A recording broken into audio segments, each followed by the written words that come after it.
First of all, I want to thank everyone for showing up here today. This is a very important day for Randolph County and other counties around the Triad area. I want to introduce... Sorry about that. So sorry. I want to introduce some key players of this program. We got Zach Neff with Homeland Security, Walt Jones with our District Attorney's Office, Sheriff Richie Simmons, Sheriff Bobby Kimbrough, Sheriff Terry Johnson. We've got our Commissioner Kenny Kidd here, Captain Justin Trogdon with Randolph County Sheriff's Office, and Detective Ray Dawson with Randolph County Sheriff's Office. As you know, back in August 1st, 2nd, 3rd, we had a operation set up, online predator, and that opened a lot of eyes here in Randolph County and throughout the state. We arrested several people, 19 in this area, and we also arrested some that could not come to Randolph County.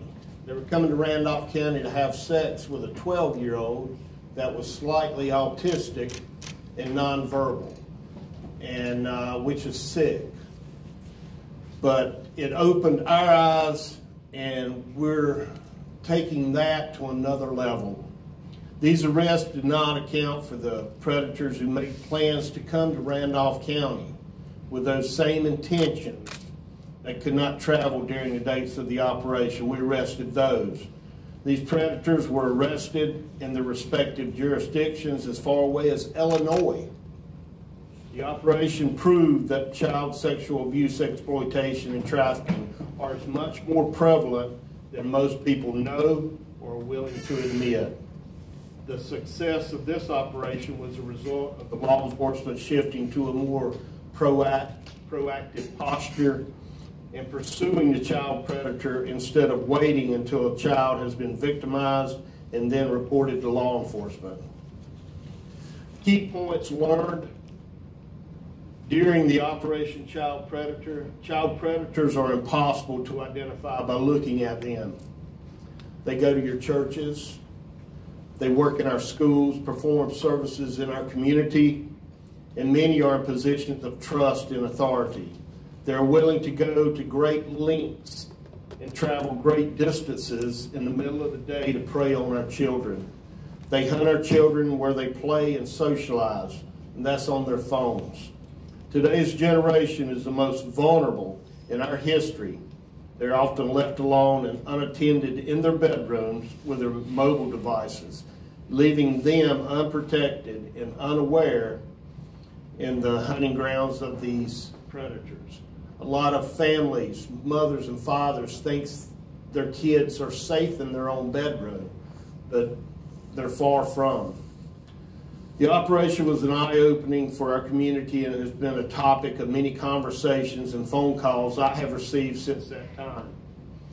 We have 2 detectives assigned to ICAC unit who, due to the overwhelming number of ICAC tips and child welfare referrals from DSS, simply cannot be proactive in the investigations of online child solicitation and exploitation. In conversations with other sheriffs in the state, this is a common problem for many jurisdictions. Our children are our most precious resource and deserve our best efforts to protect them from evils of society. In many cases, persons convicted of child sex offenses admit that they have abused other children in the past. It is only logical to assume that these individuals will continue to abuse children until they are caught. It is therefore imperative that we take every measure we can to put these people that are hurting our children behind bars where they deserve to be. The Invictus Project, Atlanta Rescue, approached me some time ago with a proposal of partnering with them to start a fusion center in Randolph County for the purposes of investigating child exploitation, solicitation, and trafficking. I therefore reached out to the sheriffs of Alamance, Davidson, and Forsyth counties to initiate a partnership for the Fusion Center as a force multiplier in a collaboration of resources. By partnering with these other sheriff's offices, the SBI, and also Homeland Security, the Fusion Center Task Force will provide a full-scale forensic lab staffed with a technician, analyst, and administrative assistant to provide the administrative support and technology that must be needed to make these investigations complete. The Fusion Center will be referred to as the Invictus Project.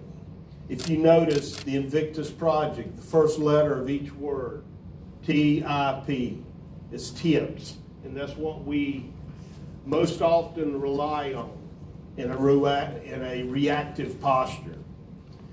But as I said before, we have Randolph County, which will be the host county of this project. We have Davidson County, Alamance County, and Forsyth County that are on board to help us with this project. Additional support, we have Homeland Security Investigations, North Carolina SBI, our Randolph County District Attorney's Office, Land and Rescue, which is a counter-human trafficking organization.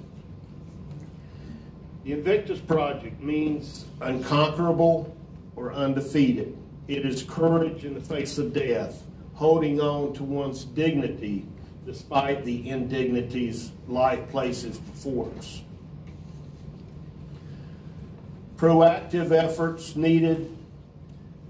You know, most of the time we have been in a reactive posture, and instead of being on defense, we're going to be on offense.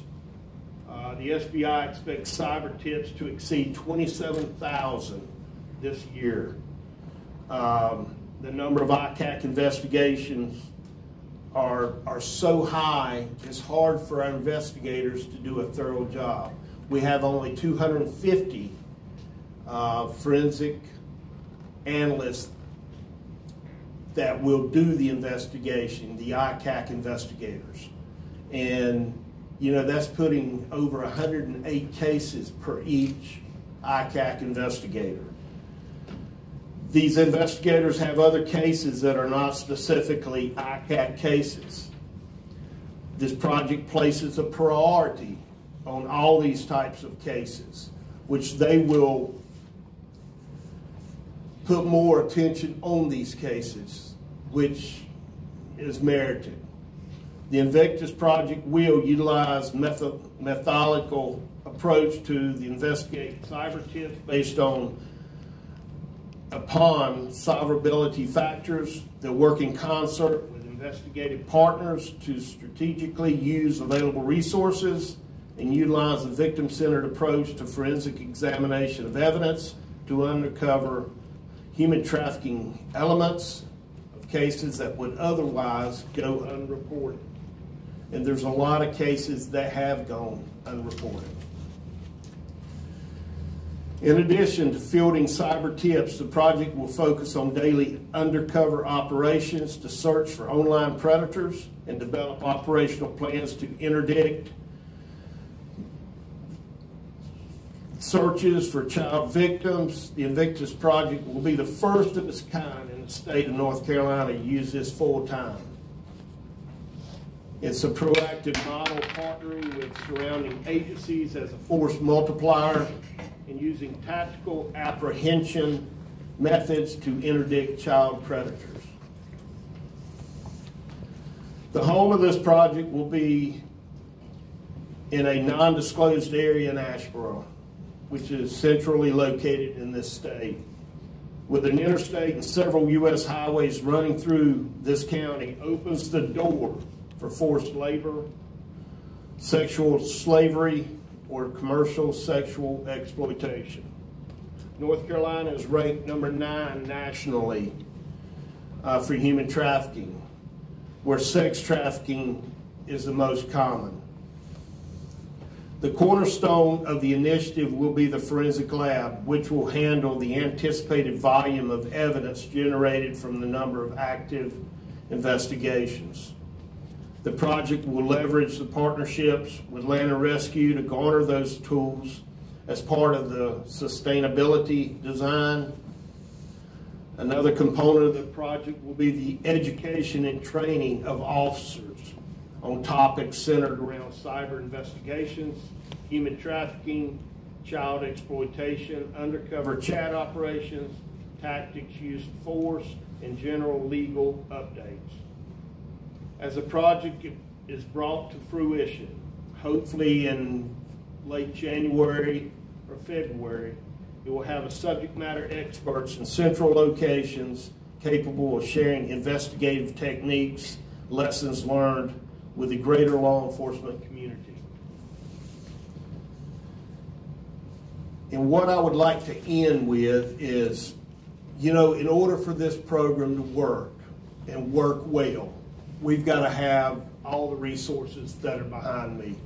It's very important that we get county, state, local, federal agencies to help us. And we've got a great bunch behind me that has the knowledge and the resources that will make this a program that predators will dislike.